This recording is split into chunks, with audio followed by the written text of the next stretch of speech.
Hi everyone, so I have become a little bit of a splatter connoisseur, and in today's video I want to show you how to create splatters. And there are different type of splatters you can make, different look, different style, and also different mediums. So I thought I'll just show you my favorite ways of creating splatter, and I'm sure there are more, but these are just my suggestions to you.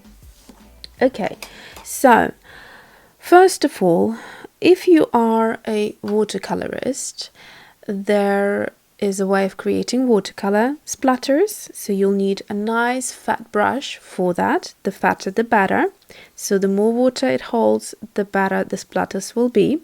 So the biggest one I have is a size 12. I never use this size in painting, so I kind of keep it for different mixed media projects. The other one you can do is a acrylic splatter, which you'll need to dilute in a bit of water to create a nice splatter. So I will show you this one, which I will also need a brush for. The other one, which is quite nice, is this Color Shine by Heidi Swapp. Now I'm gonna do all black splatters today just because they're the most vivid and they stand out the best, and also they finish off any project really well. I'll just show you a quick picture here of an abstract piece that I did, and the black splatters just completely made it look perfect for me. So that's why I'm showing you black, but you can use all different colors and varieties, because I actually use this Heidi Swapp Color Shine.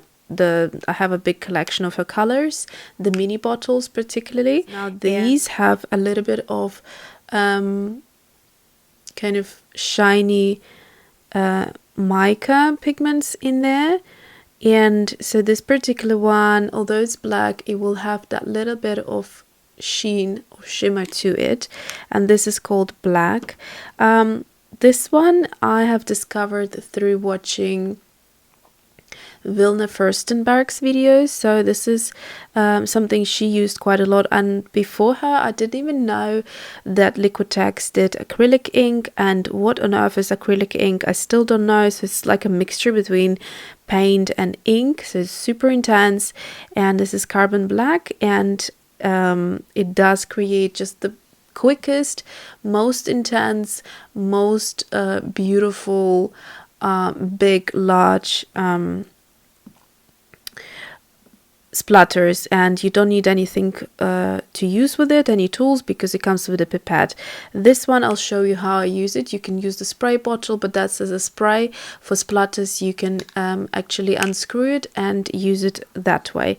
Then this little brush, which is the Distress splatter brush, and it's by Holtz. I have been using it a lot and I really like it. So you just use it either with watercolor or you use it with acrylics, whichever you prefer. But this is a tool that's designed for making splatters. It's great for small splatters.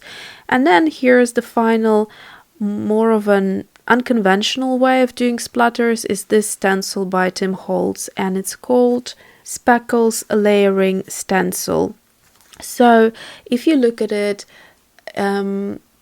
it sort of looks like loads and loads of speckles and splatters. So you can use it in different ways. You can put some texture paste, you could use some inks. I will show you later how I like to use it.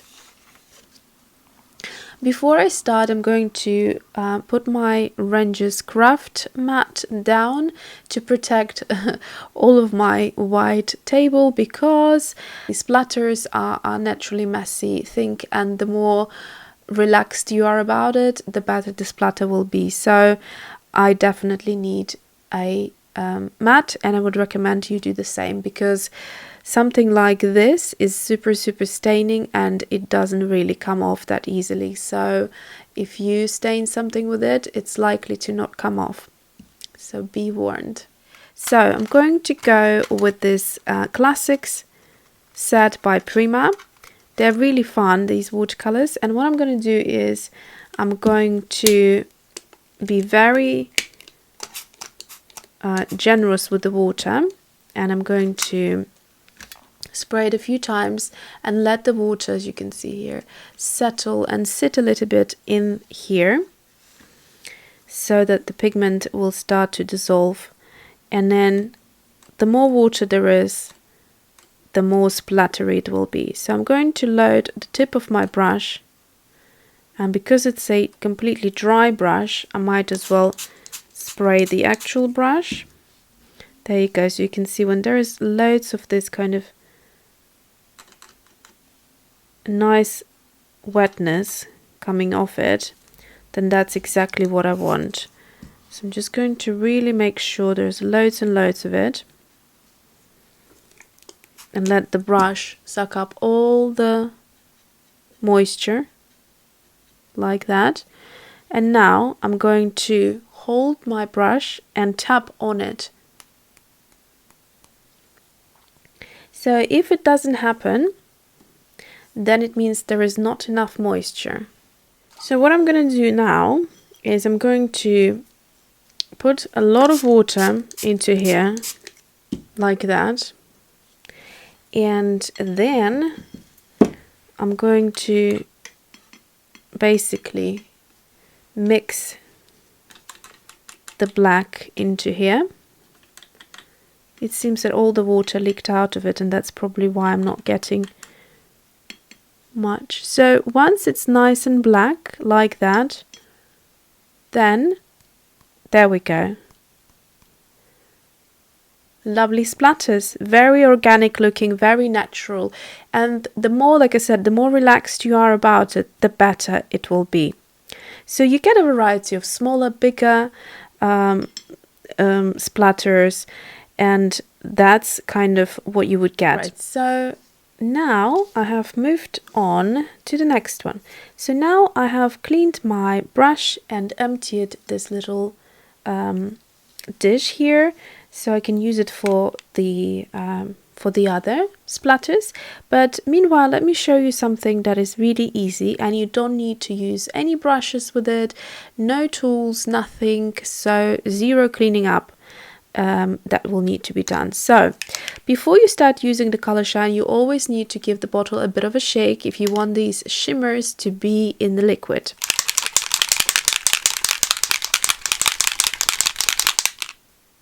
Now I'm going to unscrew the bottle and carefully, with what's on top here on this thing. So now I'm going to drop them from the high and then do the same thing as I've done with the brush, and I've got my splatters. So again, that was super simple, and this one allows me to do big splatters as well as smaller ones. So you can see the difference here. You won't be able to see the shimmer and the sheen until it has fully dried, but it's super fun and really easy to be using in your mixed media projects or anything art journal. Okay, next one, let's do similar to that. In the way that you don't need to clean up anything, and it has a pipette here already. And so this is the acrylic ink by Liquitex, and I think I said already it's in carbon black. The only thing you will see here, so you're going to squeeze the pipette and load the dipper in it, and now from quite high above I'm going to do the splatters, and I'll do a third one. There you go. So these are nice, big, true splatters. They're perfect. They look every time, if you do them from the perfect height, which is about, let's say about 20 centimeters from the paper, you'll get this lovely splatter edge, and they look all exactly like uniform and perfect. There is no way of messing it up. If you want a splatter that's even splattier, as in have these little bits of droplets come off, then you do need to hold it even higher, and then you get like a true splatter. If you want less of the edging, then you need to come closer, but it looks a bit more like these round splatters. So these splatters are super easy to do. I love them for their intensity. However, I would recommend, because it's a very intense pigment product, I would recommend to just take a bit of tissue and just suck up a little bit of it, because what tends to happen, it kind of can bleed through the paper even if it's thick. So don't let it sit there for too long. So I tend to kind of suck up a little bit of this ink with my corner of my tissue without disturbing the beautiful edges and the pattern that has been created. And so that's what it is. Downside to it, it's very staining, so it won't be that easy to remove if you get it on your skin or anywhere around you.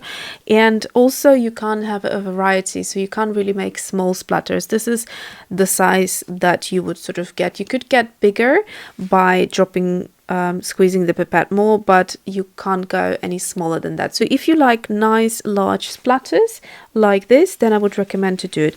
Also, as I'm at it, there's a big puddle here, so I'm going to also suck up some of this, of the Heidi Swapp one next to it, and maybe some of these ones.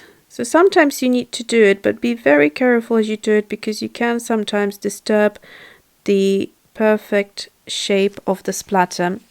Okay, so we have 2 more left to do. So I have the Liquitex Heavy Body Acrylic, and this is the Ivory Black.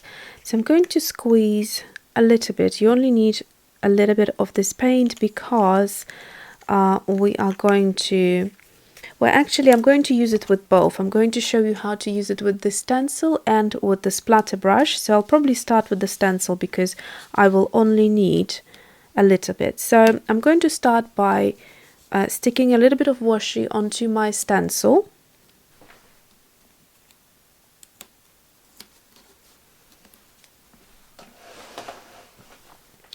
And now I'm going to take a little dabber.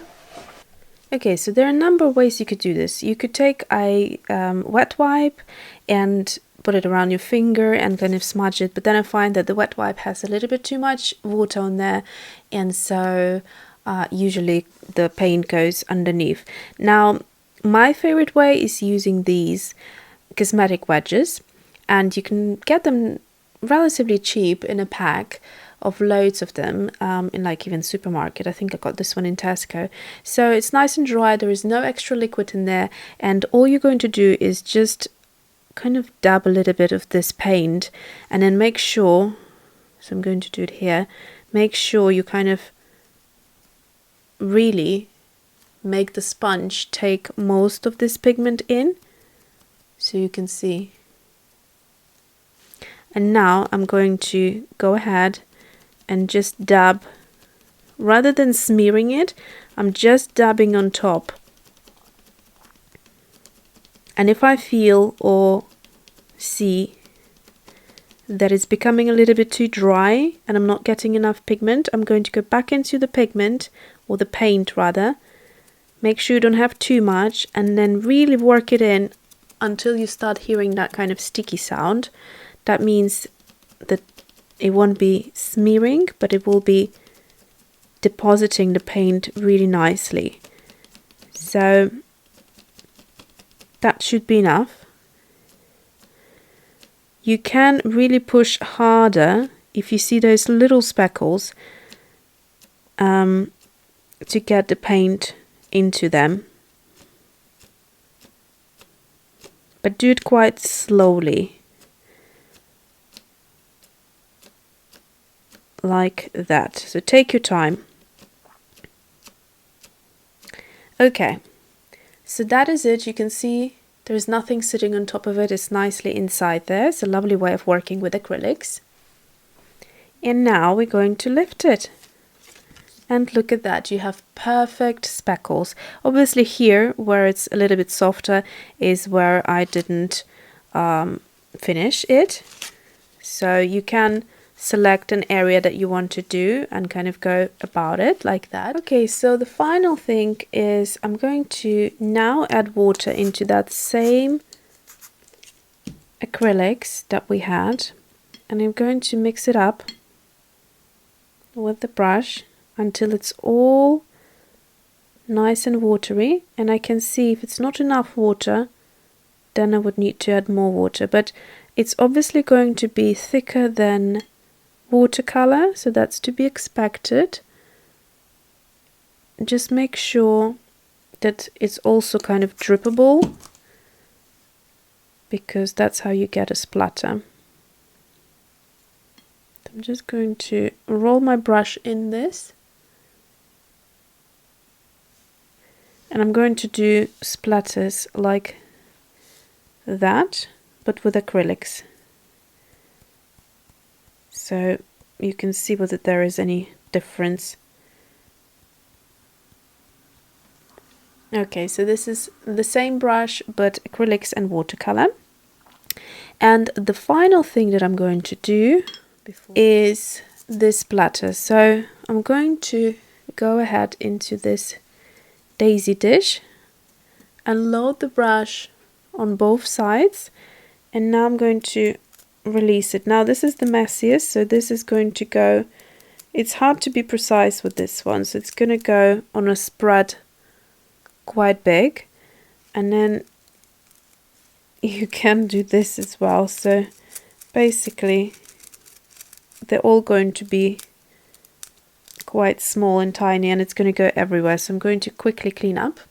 So here are the splatters, and one thing I wanted to say is it's important that when you're using acrylics, stencils, brushes of all kinds has to be they have to be washed pretty much straight after. Don't let acrylics dry, because it will become permanent and you won't be able to get it off, and you will ruin your brushes, you'll ruin your stencils. So something as delicate as this, you want it to be kept precise, and if acrylics dries anywhere on the edges, the image will be obviously changed, and that will be completely different. You won't be able to work with it as you could when you first purchased it. So make sure you clean those. Also, I would recommend to keep a bottle of hand gel, like a sanitizer type of thing, because that thing really helps with quickly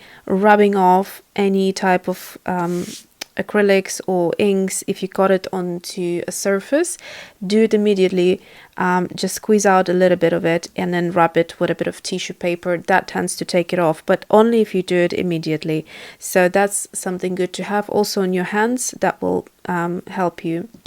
Right, so in terms of the splatters, I just wanted to give you a quick overview, and that's what they are. So this is watercolor with the brush. Here is the Heidi Swapp color shine. Hopefully you can see, there we go, you can see a little bit of shimmer and sheen to it. Liquitex, then this one was probably the fastest to work with in terms of drying time.